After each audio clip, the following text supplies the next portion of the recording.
نحمده ونصلي على رسوله الكريم اما بعد۔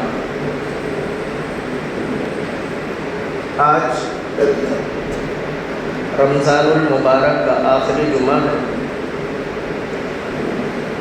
اور ہمارے معاشرے میں، ہمارے کلچر میں اس کو جمعۃ الوداع کہا جاتا ہے، اور جمعۃ الوداع کو بہت سے لوگ تہوار سمجھتے ہیں۔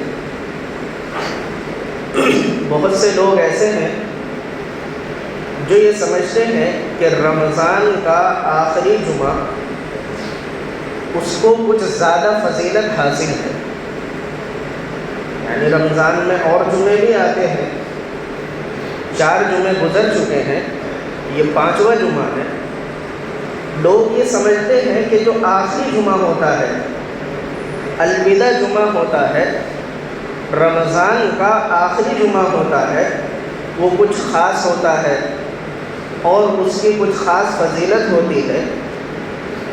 تو یہ بات اچھی طریقے سے اپنے ذہنوں میں بٹھا لینی چاہیے کہ الوداع جمعے کی کوئی خاص فضیلت نہیں۔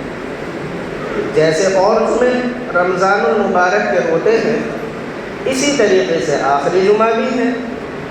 جیسے اور جمعوں کی فضیلت ہے، اسی طریقے سے آخری جمعے کی بھی فضیلت ہے۔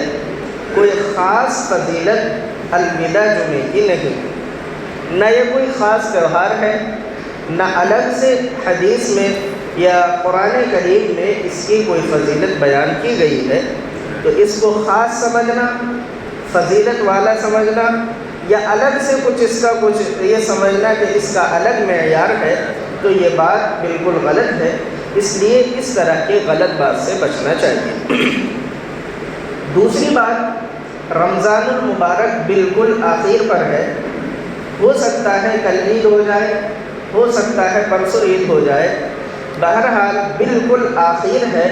رمضان المبارک کے یہ جو دن ہیں، یہ گھڑیاں جو چل رہی ہیں، یہ بالکل آخر ہے، اور اس بات میں کوئی شک نہیں کہ رمضان المبارک کی ایک ایک گھڑی بہت قیمتی ہے، اس میں کوئی شک نہیں۔ رمضان المبارک کا ایک ایک منٹ، ایک ایک سیکنڈ، ایک ایک گھڑی بہت قیمتی ہے۔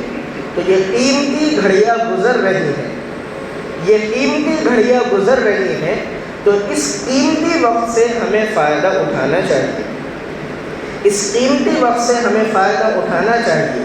رمضان المبارک کا یہ مبارک مہینہ، عظمتوں والا، رحمتوں والا، برکتوں والا مہینہ رخصت ہو رہا ہے۔ اگلے سال یہ مبارک گھڑیاں نصیب ہوں گی، اور اگلے سال نہ جانے کوئی زندہ رہے نہ رہے، موت کا کسی کو علم نہیں ہے۔ کتنے لوگ ہیں جو پچھلے سال زندہ تھے، اس سال وہ زندہ نہیں ہیں، یہ مبارک گھڑیاں رمضان کی ان کو نصیب نہیں ہیں۔ ہم میں سے نہ معلوم اگلے سال کون زندہ رہے، کون اس دنیا کو چھوڑ کر چلا جائے، نہ معلوم اگلے سال یہ مبارک مہینہ نصیب ہو نہ ہو۔ تو خاص طور سے یہ جو آخر گھڑیاں، آخر وقت رمضان المبارک کا چل رہا ہے، بڑی برکتوں والا ہے، اس سے فائدہ اٹھانا چاہیے۔ فائدہ کیسے اٹھایا جائے؟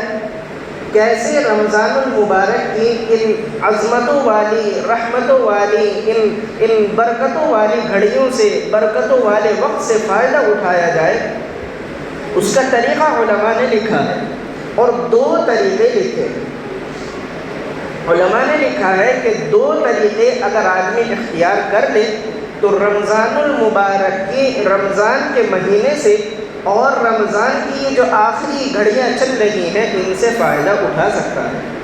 وہ 2 طریقے کیا ہیں اور 2 کام کیا ہیں؟ ان میں سے پہلا کام ہے کہ بندہ اللہ تبارک و تعالیٰ کا شکر ادا کرے، اللہ تبارک و تعالیٰ کا شکر ادا کرے اس بات پر کہ اللہ تیرا شکر ہے، تو نے ہمیں رمضان المبارک میں جیسی کیسی بھی عبادت کرنے کی توفیق عطا فرمائی۔ تو نے ہمیں نمازیں پڑھنے کی توفیق عطا فرمائی، رمضان کے روزے رکھنے کی توفیق عطا فرمائی، کچھ نفل قرآن کریم کی تلاوت کرنے کی توفیق عطا فرمائی، تہجد کی نماز پڑھنے کی توفیق عطا فرمائی، اپنے سامنے ہاتھ اٹھا کر جھولی پھیلا کر دعائیں مانگنے کی توفیق عطا فرمائی۔ اس پر اللہ رب العزت کا شکر ادا کرنا چاہیے، ورنہ میں بھی جانتا ہوں، آپ بھی جانتے ہیں، کتنے لوگ ایسے ہیں، کتنے گھر ایسے ہیں جن کو محسوس بھی نہیں ہوتا کہ رمضان کا مہینہ چل رہا ہے۔ جیسا روٹین ان کا پہلے تھا، 3 وقت کا وہ کھانا کھاتے تھے، رمضان سے پہلے رمضان میں بھی جوں کا توں ان کا وہی روٹین رہا۔ نہ ان کو نمازوں کی کبھی فکر ہوئی ہے، نہ کبھی تراویح کی فکر ہوئی ہے، روزے جمعے کو رکھے تو رکھ لیے، ورنہ پورا مہینہ بغیر روزوں کے ان کا گزر گیا، کوئی فرق لوگوں پر نہیں پڑا۔ کتنے لوگ ایسے بھی ہیں، تو جن لوگوں کو اللہ نے اپنے سامنے جھولی پھیلانے کی توفیق دی، رمضان کے روزے رکھنے کی توفیق دی، نمازوں کی پابندی کرنے کی توفیق دی، قرآن کریم کی تلاوت کرنے کی توفیق دی، سب سے پہلے ان لوگوں کو اللہ کا شکر ادا کرنا چاہیے کہ اللہ تیرا شکر ہے، تو نے ہمیں اپنی عبادت کرنے کی توفیق عطا فرمائی۔ رمضان میں اللہ تبارک و تعالیٰ کا شکر ادا کریں، اور قرآن کریم میں اللہ تبارک و تعالیٰ نے فرمایا لَإِن شَكَرْتُمْ لَأَزِيدَنَّكُمْ، لَإِن شَكَرْتُمْ لَأَزِيدَنَّكُمْ۔ اب اللہ تبارک و تعالیٰ نے فرمایا لوگوں، جس کام پر بھی تم میرا شکر ادا کرو گے، تم میرا شکر ادا کرو گے تو اس نعمت کو میں تمہیں بڑھا دوں گا۔ کیا فرمایا اللہ تبارک و تعالیٰ لَإِن شَكَرْتُمْ لَأَزِيدَنَّكُمْ، اگر تم میرا شکر ادا کرو گے تو میں اپنی نعمت کو تم پر بڑھا دوں گا۔ اب ہم کس بات پر اللہ کا شکر ادا کر رہے ہیں؟ ہم اللہ کا شکر اس بات پر ادا کر رہے ہیں کہ اللہ آپ نے ہمیں عبادت کی توفیق دی، اس بات پر ہم اللہ کا شکر ادا کر رہے ہیں۔ تو اس کا مطلب یہ ہے کہ اگر اللہ تبارک و تعالیٰ نے ہماری عبادتوں کو قبول فرما لیا اور ہم اس پر شکر ادا کر رہے ہیں، تو پھر اللہ تعالیٰ ہمیں اور زیادہ عبادت کرنے کی توفیق عطا فرمائے گی، اور زیادہ اپنے سامنے سر جھکانے کی توفیق عطا فرمائیں گے، اور زیادہ اپنے سامنے ہاتھ پھیلانے کی توفیق عطا فرمائیں گے۔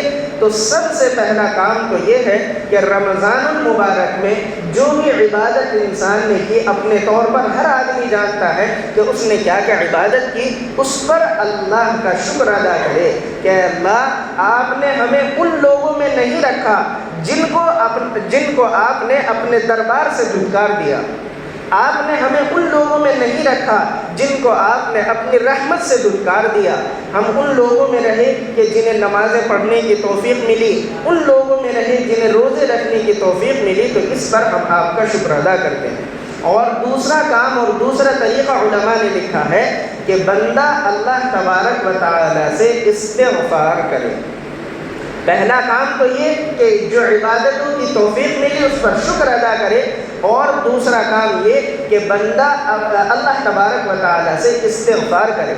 استغفار کہتے ہیں اللہ سے اپنے گناہوں کی معافی مانگنا، استغفار کہتے ہیں اللہ تبارک و تعالیٰ سے اپنے گناہوں کی معافی مانگنا۔ رمضان میں جو گناہ ہوئے ان پر اللہ تبارک و تعالیٰ سے معافی مانگے کہ اللہ میں کمزور ہوں، میں انسان ہوں، بھول چوک میرے اندر آپ ہی نے پیدا کی ہے، شیطان کے شر میں آ کر، نفس کے دھوکے میں آ کر مجھ سے گناہ ہو گئے، آپ ان کو معاف فرما دیجیے۔ تو بندہ اللہ سے استغفار کرے، اور جو عبادتیں انسان نے کی ہے ان عبادتوں پر بھی اللہ سے استغفار کرے۔ جو عبادتیں انسان نے کی ہے ان عبادتوں پر بھی استغفار کرے۔ اب آپ سمجھیں گے، آپ سوچیں گے کہ عبادتوں پر کیا استغفار کیا جائے؟ علماء نے لکھا ہے کہ انسان اللہ کی شان کے مطابق کبھی بھی عبادت نہیں کر سکتا۔ اللہ کی شان بہت بلند ہے، بڑی عظمتوں والی ہے، بہت بلند ہے، ہم سوچ بھی نہیں سکتے کتنی بلند ہے، تصور بھی نہیں کر سکتے کہ اللہ کی شان کتنی بلند ہے۔ تو علماء نے لکھا ہے کوئی انسان اللہ کی شان کے مطابق عبادت نہیں کر سکتا، نہ اللہ کی شان کے مطابق روزے رکھ سکتا، نہ نمازیں پڑھ سکتا۔ جب اللہ کی شان کے مطابق ہم کوئی عبادت نہیں کر سکتے، جو بھی عبادت کریں گے وہ اللہ کی شان سے کم ہوگی، تو علماء نے یہ بات لکھی ہے کہ اپنی عبادتوں پر بھی اللہ سے استغفار کرنا چاہیے، اپنی عبادتوں پر بھی استغفار کرنا چاہیے، اللہ سے کہنا چاہیے کہ اللہ بے شک میں تیری شان کے مطابق تو نہیں کر سکتا، لیکن جیسی بھی کر رہا ہوں وہ صرف تیرے لیے کر رہا ہوں، تو اس کو قبول فرما لے۔ 26ویں پارے میں قرآن کریم کے اندر سورہ ذاریات ہے، بالکل آخر میں اس میں ایک آیت نازل ہوئی۔ اللہ تبارک و تعالیٰ نے فرمایا کہ اللہ کے نیک بندے وہ ہیں کانوا قلیلا من اللیل ما یہجعون، اللہ کے نیک بندے وہ ہیں جو رات کو بہت کم سوتے ہیں، اور آگے فرمایا وبالاسحار هم یستغفرون، جب صبح ہو جاتی ہے، سحری کا وقت ہو جاتا ہے، تو وہ اللہ سے خوب استغفار کرتے ہیں۔ رات کو بہت کم سوتے ہیں، جب نیک آدمی رات کو کم سوئے گا تو وہ تو اللہ کی عبادت ہی کرے گا، رات کو ساری رات عبادت کر رہے ہیں، جب صبح ہوئی وبالاسحار هم یستغفرون، تو صبح کو وہ اللہ سے استغفار کر رہے ہیں۔ حضرت عائشہ صدیقہ رضی اللہ تعالیٰ عنہ نے جب یہ آیت سنی، ان کو بڑا عجیب لگا، بڑا تعجب سا ہوا کہ آدمی عبادت کر رہا ہے ساری رات اور پھر صبح کو اٹھ کر اللہ سے استغفار بھی کر رہا ہے، تو استغفار تو گناہوں پر کی جاتی ہے، عبادت پر تو استغفار نہیں کی جاتی۔ یہ تعجب ہوا۔ حضرت عائشہ صدیقہ رضی اللہ تعالیٰ عنہ نے نبی کریم صلی اللہ علیہ وسلم سے عرض کیا کہ اللہ کے رسول کی عجیب سی آیت نازل ہوئی ہے، اللہ نے فرمایا کہ میرے نیک بندے وہ ہیں جو ساری رات میری عبادت کرتے ہیں اور عبادت کرنے کے بعد صبح کو مجھ سے استغفار کرتے ہیں۔ جب رات کو آدمی عبادت کر رہا ہے تو استغفار تو گناہوں پر کی جاتی ہے، تو پھر وہ بندے صبح کو استغفار کیوں کرتے ہیں؟ حضور صلی اللہ علیہ وسلم نے ارشاد فرمایا کہ عائشہ ذرا یہ تو بتاؤ کہ تم اللہ کی شان کے مطابق عبادت کر سکتے ہو، مجھے یہ تو بتاؤ۔ حضرت عائشہ نے انکار کیا کہ اللہ کے رسول کبھی بھی میں اللہ کی شان کے مطابق عبادت نہیں کر سکتی۔ پھر نبی کریم صلی اللہ علیہ وسلم نے ارشاد فرمایا کہ عائشہ جب بندہ اللہ کی شان کے مطابق، اللہ کی عظمت کے مطابق عبادت نہیں کر سکتا، تو پھر انسان کو چاہیے کہ وہ عبادت کرنے کے بعد اللہ سے استغفار کرے، اللہ سے معافی مانگے کہ اللہ تیری شان کے مطابق نہیں ہو سکا، تیری شان کے مطابق نہیں ہو سکا، جیسا بھی ہوا تو اس کو قبول فرما لے۔ اور پھر حضور صلی اللہ علیہ وسلم نے ارشاد فرمایا کہ عائشہ اگر کوئی بندہ عبادت کرنے کے بعد اللہ کا شکر ادا کرے کہ اللہ تیرا شکر ہے تو نے مجھے یہ عبادت کرنے کی توفیق عطا فرمائی، اور فرمایا کہ اگر کوئی بندہ عبادت کرنے کے بعد استغفار کرے، اللہ سے معافی مانگے، تو پھر اللہ تعالیٰ اس بندے کی عبادت کو ضرور قبول فرماتے ہیں۔ یہ فرمایا حضور صلی اللہ علیہ وسلم نے۔ یہ رمضان المبارک کا مہینہ گزر گیا، میں بھی اپنے حالات کو جانتا ہوں، اپنے دل کے جذبات کو جانتا ہوں، اپنے دل کے تقاضوں کو جانتا ہوں کہ میں جب نیت باندھتا تھا تو میرا ذہن کبھی ادھر ہوتا تھا، کبھی ادھر ہوتا تھا۔ آپ بھی ہر آدمی اپنے بارے میں جانتا ہے کہ رمضان کا مبارک مہینہ تھا، لیکن کبھی نمازوں کی تکبیریں چھوٹ گئی، کبھی رکعتیں چھوٹ گئی، کبھی رمضان میں بھی قرآن کھولنے کی توفیق نہیں ہوئی، قرآن پڑھا جاتا تھا، دل یہ چاہتا تھا کہ بس جلدی سے رکوع ہو جائے۔ ہر آدمی اپنے حالات کے بارے میں جانتا ہے، اللہ کی شان کے مطابق کوئی عبادت نہیں کر سکتا۔ پہلے تو اللہ کا شکر ادا کرنا چاہیے کہ اللہ نے ہمیں اس ماحول سے بچایا، ان لوگوں سے بچایا کہ جن کو اللہ نے اپنے در سے دھتکار دیا، اور بھی استغفار کرنا چاہیے کہ اللہ ہم نے جو عبادتیں کی بے شک غفلت میں کی، کوتاہی میں کی، آپ کی شان کے مطابق بالکل نہیں ہو سکی، جیسی بھی کی آپ کے لیے کی، اس لیے آپ ان کو قبول فرما لیجیے۔ جب دو کام آدمی کر لیتا ہے، شکر ادا کرے اور استغفار کرے، تو پھر اللہ تبارک و تعالیٰ اس آدمی کی عبادتوں کو ضرور قبول فرماتے ہیں، اور جب اللہ عبادتوں کو قبول فرما لے تو پھر اور زیادہ عبادتیں کرنے کی توفیق عطا فرماتے ہیں۔ حضرت حاجی امداد اللہ مہاجر مکی رحمۃ اللہ علیہ سے کسی نے کہا کہ حضرت مجھے معلوم نہیں کہ میری عبادتیں قبول ہوتی ہیں یا نہیں قبول ہوتی، مجھے پتہ نہیں۔ تو انہوں نے کہا میں تمہیں بتاتا ہوں، تمہیں پتہ چل جائے گا کہ کون سی عبادت تمہاری قبول ہوئی اور کون سی عبادت قبول نہیں ہوئی۔ وہ آدمی بڑا خوش ہوا، کہنے لگا کہ حضرت بتائیے۔ تو حضرت حاجی امداد اللہ مہاجر مکی رحمۃ اللہ علیہ نے فرمایا کہ جس عبادت کرنے کے بعد تمہیں دوسری عبادت کرنے کی توفیق مل جائے، سمجھ لینا کہ پہلی عبادت تمہاری قبول ہو گئی۔ ظہر کی نماز پڑھی، ظہر کی نماز کے بعد عصر کی نماز پڑھنے کی اگر توفیق مل گئی، سمجھ لو کہ اللہ نے ظہر کی نماز کو قبول فرما لیا۔ اسی طریقے سے علماء نے لکھا ہے کہ رمضان، اگر آدمی یہ دیکھے کہ میری رمضان کی عبادتیں قبول ہوئی ہیں یا نہیں، تو دیکھ لے کہ رمضان کے بعد بھی اسے نمازیں پڑھنے کی توفیق مل رہی ہے یا نہیں۔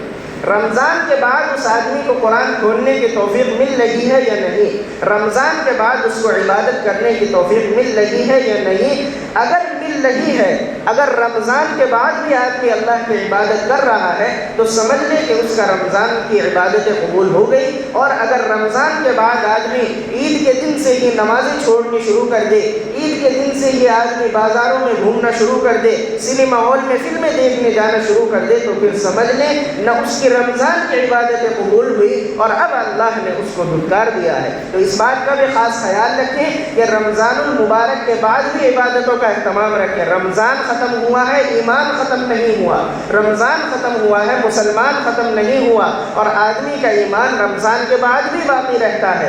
جیسے نماز رمضان میں فرض ہے، جیسے قرآن پڑھنا رمضان میں فرض ہے، رمضان کے بعد بھی فرض ہے، تو اس لیے رمضان کے بعد بھی عبادتوں کا اہتمام کریں۔ اللہ تبارک و تعالی ہم سب کو عمل کی توفیق عطا فرمائے۔